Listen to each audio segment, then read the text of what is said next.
Good morning students. आज का हमारा टॉपिक सीखने का वक्र एवं सीखने का स्थानांतरण।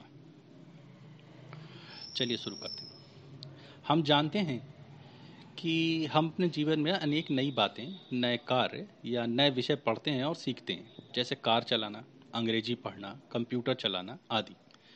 हम ये सभी कार्य कभी बहुत तेज गति से करते हैं और कभी मंद गति से करते हैं।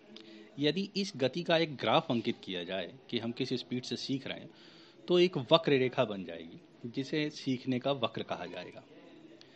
अधिगम के वक्र की विशेष बिंदुओं द्वारा समझाया सकता है। ये बनाया क्यों जाता है? अधिगम वक्र द्वारा छात्र की बुद्धिलब्धि को भी अनुमानित किया जा सकता है, क्योंकि जितने कम प्रयासों में जो सीख जाएगा, जितनी जल्दी सीख जाएगा या अधिक सीख जाएगा, तो उसको अच्छी बुद्धिलब्धि वाला माना जाएगा। अधिगम के वक्र की परिभाषाएं क्या हैं, चलिए देखते हैं। मनोवैज्ञानिक स्किनर के अनुसार सीखने का वक्र एक व्यक्ति की निश्चित क्रिया में प्रकृति का ग्राफिकल प्रदर्शन है। वहीं गेट्स महोदय बताते हैं कि सीखने के वक्र अभ्यास द्वारा सीखने की मात्रा, गति और उन्नति की सीमा का ग्राफ पर प्रदर्शन है। इन दोनों परिभाषाओं को ध्यान से देखें तो हमें कुछ बातें पता चलेंगी। जैसे सीखने की प्रक्रिया में व्यक्ति को सीखने के लिए तैयार होना चाहिए, उसमें सीखने की लगन होनी चाहिए, सीखने वाले की क्षमता का ज्ञान सिखाने वाले को होना चाहिए। सीखने के वक्र में प्रारंभिक तथा मध्य और चरम अवस्था का मूल्यांकन कर सकते हैं कि वो पूरी प्रक्रिया में कब उसकी प्रारंभिक अवस्था थी, मध्य अवस्था थी और चरम अवस्था थी। सीखने के वक्र से सीखने की गति का ज्ञान भी हमें हो जाता है। इस वक्र की कुछ विशेषताएं होती हैं।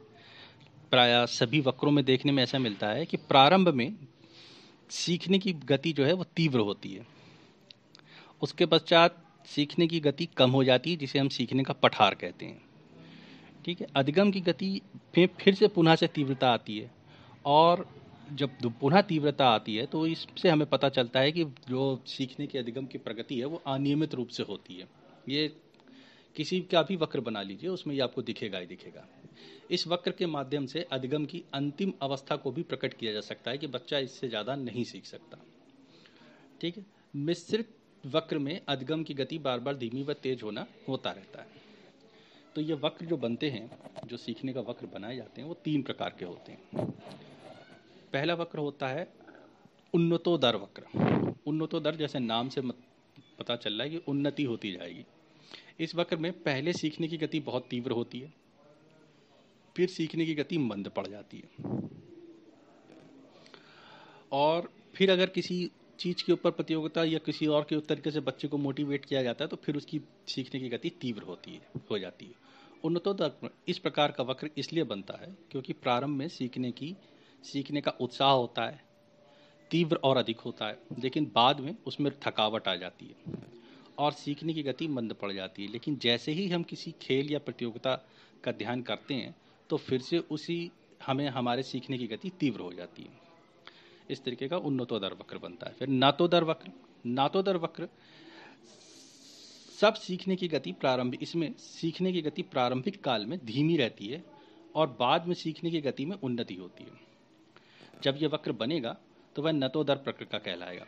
प्रारंभ में सीखने की गति धीमी इसलिए है कि वह कार्य से भली भांति, जो बच्चा है वो कार्य से भली भांति परिचित नहीं है, या बेमन से कब करने आया है, या उसका मन ही वो काम करने के लिए नहीं है, उसके माता पिता ने ज़बरदस्ती उसे भेजा, इसलिए वो ठीक से सीखने में उसका मन नहीं लगता स्टार्टिंग में। लेकिन जब मन लगने लगता है और वो समझ जाता है कि क्या कार्य उसे करना है और किस तरीके प्रकार से करना है, तो फिर उसकी गति जो है फिर से तीव्र हो जाती है।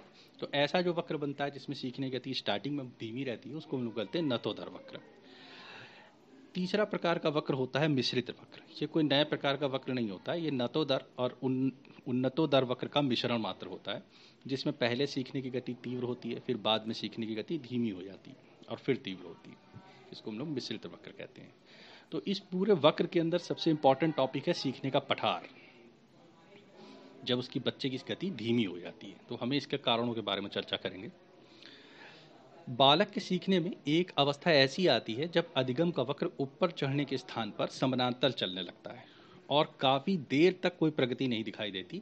इस सपाट स्थल को हम अधिगम का पठार कहते हैं। किसी बात को सीखते समय प्रारंभिक गति तेज भी हो सकती है और धीमी भी हो सकती है। कुछ समय बाद ऐसा भी होता है जब हमारी गति रुक जाती है और फिर हम सीख नहीं पाते हैं। ऐसा कई कारणों से हो सकता है, जैसे प्रेरणा का अभाव हो, बच्चा मोटिवेट ना हो, या फिर उसके पास ज्ञान का अभाव हो, पहले से जो ज्ञान है उसका अभाव हो, या फिर उसकी मानो शारीरिक सीमा मतलब थक गया हो या बोर हो गया हो। ऐसी कोई भी कारण हो सकते हैं इसके सीखने का पठार में। तो देखते हैं क्या क्या कारण होते हैं। पहला होता है सीखने को अनुचित सिखाने की अनुचित विधि। मतलब जो टीचर या इंस्ट्रक्टर है वो जो विधि का प्रयोग कर रहा है बच्चों के साथ उस चीज़ को सिखाने के लिए वो सही नहीं है। इस वजह से बच्चे सीख नहीं पाएंगे, तो उनकी गति धीमी रहेगी या रुक जाएगी। वो तीसरा कारण है कार्य की जटिलता। जो उनसे काम कराया जा रहा है वो बहुत ही ज़्यादा जटिल हो, जो वो नहीं कर पा रहे हो या उनकी शारीरिक सीमा से बाहर हो, तो भी उनकी सीखने की गति में पठार आ जाएगा। ठीक है। मानसिक योग्यता का अभाव, या हम कोई ऐसे बच्चे को ले आए जिसमें वो मानसिक योग्यता नहीं है कि वो उस विषय को सीख सके, तो भी उसके सीखने में पठार की गति में पठार आएगा। उसकी शारीरिक सीमा, वो थक जाता है जल्दी या कमज़ोर है बच्चा शारीरिक रूप से, तो भी वो उसके सीखने में पठार आएगा। पाठन सामग्री का कठिन होना, मतलब कैरिकुलम जो हमने डेवलप किया है वो इतना बोरिंग या कठिन हो, अगर ऐसा भी होगा तब भी बच्चे के सीखने के वक्र में पठार आएगा ही आएगा। ठीक। दूसरा है बच्चे में प्रेरणा का अभाव। बीच में स्टार्टिंग में कभी बार ऐसा होता है बच्चा जब कोर्स ज्वाइन करता है तो बहुत ज़्यादा मोटिवेट रहता है, लेकिन बाद में उसका वो मोटिवेशन कम होता जाता है और तब उसके सीखने की इच्छा नहीं रहती, तो भी उसके सीखने में पठार आ जाता है। अब इस पठार का हम निराकरण कैसे करेंगे, तो उसके कुछ एक उपाय हैं वो हम बता रहे हैं। सबसे पहला काम तो यही करना है कि जो टीचर है उसको अपनी शिक्षण विधि में सुधार करना चाहिए और ऐसी शिक्षण विधि अपनानी चाहिए जो इंटरेस्टिंग हो, जिसमें बच्चों को मज़ा आए सीखने में। गलत शिक्षण विधि अगर आप चूज़ कर लेंगे तो नहीं पढ़ पाएंगे। तो ये सबसे पहले शिक्षण विधि का में सुधार करना चाहिए।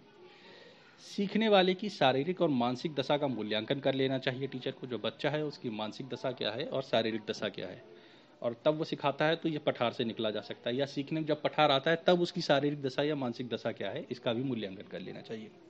अगर ऐसा थकान के कारण हो रहा है तो बच्चे को कुछ विश्राम की व्यवस्था करनी चाहिए ताकि उसकी थकान कम हो सके। चौथा है कि छात्र को लगातार मोटिवेट करता रहे, वो पढ़ाने के साथ साथ मोटिवेट भी करता रहे, तो वो अपने लक्ष्य की तरफ जल्दी सीखेगा, सीखने का लक्ष्य पूरा कर पाएगा। ठीक है। या फिर उसको ये भी ध्यान देना होता है कि वो एक ही प्रकार का काम उससे बार बार ना कराए। एक ही प्रकार का कार्य बार बार कराएंगे तो बच्चे में अरुचि उत्पन्न हो जाएगी, वो बोर हो जाएगा। और या फिर उससे कोई दबाव डाल के ऐसा काम कराया ना कराया जाए जो वो करना नहीं चाहता, तो भी वो पीछे भागेगा, सीखेगा नहीं। बच्चे को खेल के द्वारा या मनोविनोद के द्वारा पढ़ाना चाहिए।